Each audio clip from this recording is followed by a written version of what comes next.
Bom, o Platão ele é nascido em Atenas, né? Ele é ateniense, assim como Sócrates, né? Ele é discípulo do Sócrates, né? E um grande admirador de Sócrates, é um discípulo dos mais fiéis, vamos dizer assim.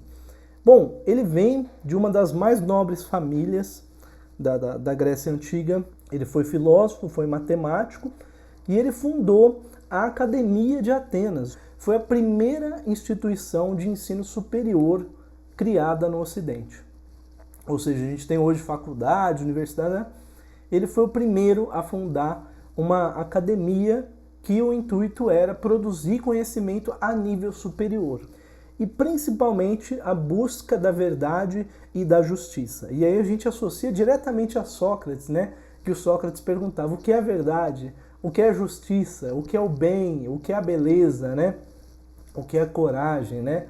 E o Platão ele começa a tentar definir, né? Ele vai começar a dar um mote para essa resposta. Enquanto Sócrates ficava mais na pergunta, o Platão já começa a dar uma resposta e vamos entender qual a resposta dele, né?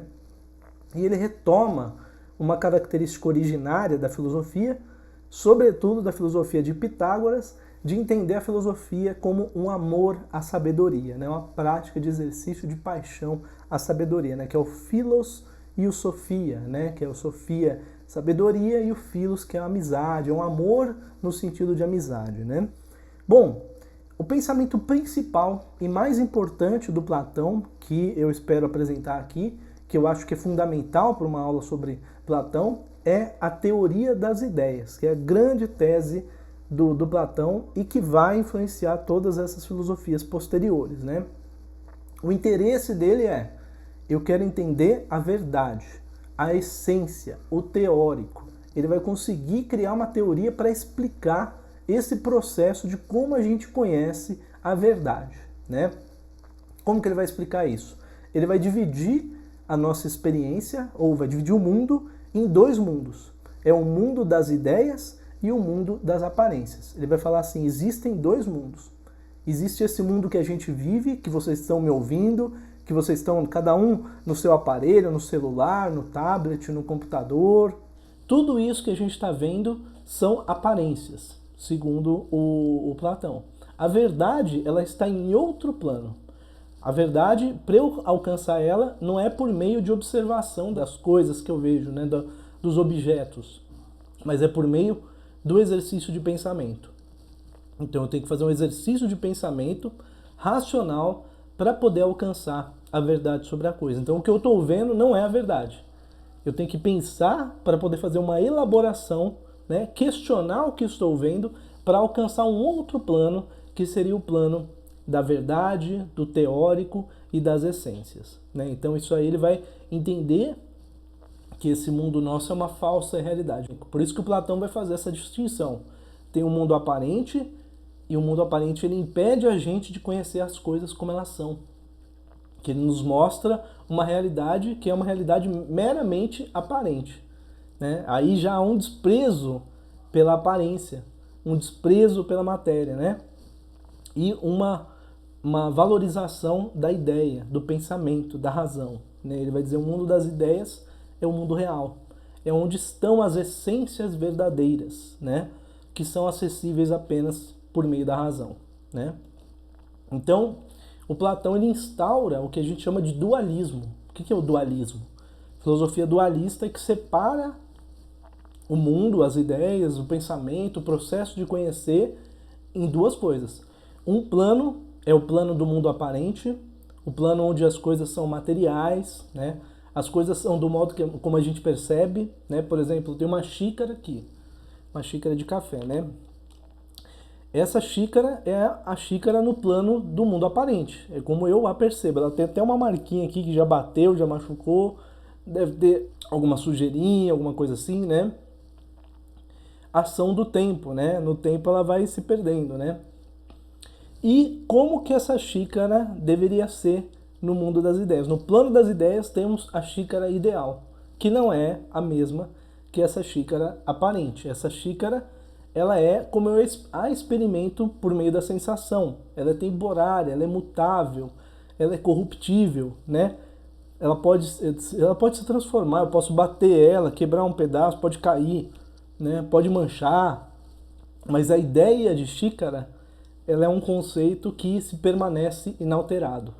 E essa ideia, eu não tenho acesso a ela por meio dos órgãos dos sentidos, né? Eu não tenho como acessar ela pela sensação. Essa ideia está em outro plano, ela está no plano que ele chama da razão, né? Então aí são dois mundos, o mundo aparente e o mundo das ideias. O mundo aparente é esse que eu vejo, que eu vivo, que eu experimento as coisas, e o mundo das ideias é o mundo da razão, é onde estão as verdades, onde estão as essências. Portanto, ele é eterno, ele é imutável, ele é perfeito. Ele é sempre igual, ele sempre permanece o mesmo.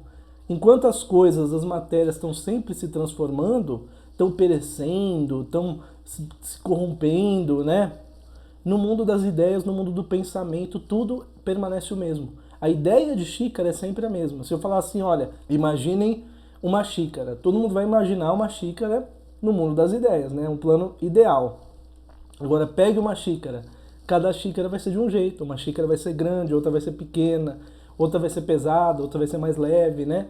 Esse é o mundo da matéria, né? Então ele faz essa distinção. O mundo da matéria, ele é múltiplo. E o mundo das ideias, ele é sempre o mesmo. Ele permanece igual, né?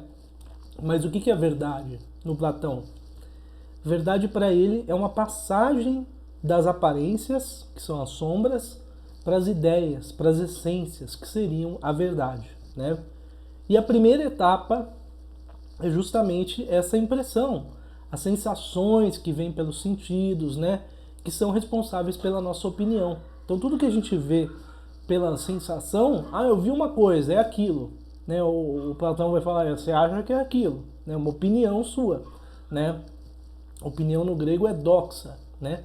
E ele fala que é preciso escalar, né? Preciso subir um pouco, sair um pouco da opinião para alcançar o que ele chama de episteme, né? Episteme seria a ciência, o conhecimento mais apurado, mais científico sobre as coisas, né? Ele fala assim, a gente deve ultrapassar um pouco essa esfera das impressões dos nossos sentidos para a gente alcançar a ideia da essência que está no mundo das ideias, né? E qual que é o método para a gente fazer isso? É a dialética platônica, sempre caminhando para alcançar um mundo das ideias, né? Que seria o objetivo. Ele fala, não é que eu vou chegar lá, mas o meu objetivo é tentar chegar o mais perto possível, né? Por isso que a filosofia dele tem esse intuito, de sair da opinião para alcançar a episteme, alcançar a verdade, né? O Platão ele acredita que é possível e que a verdade está em outro plano.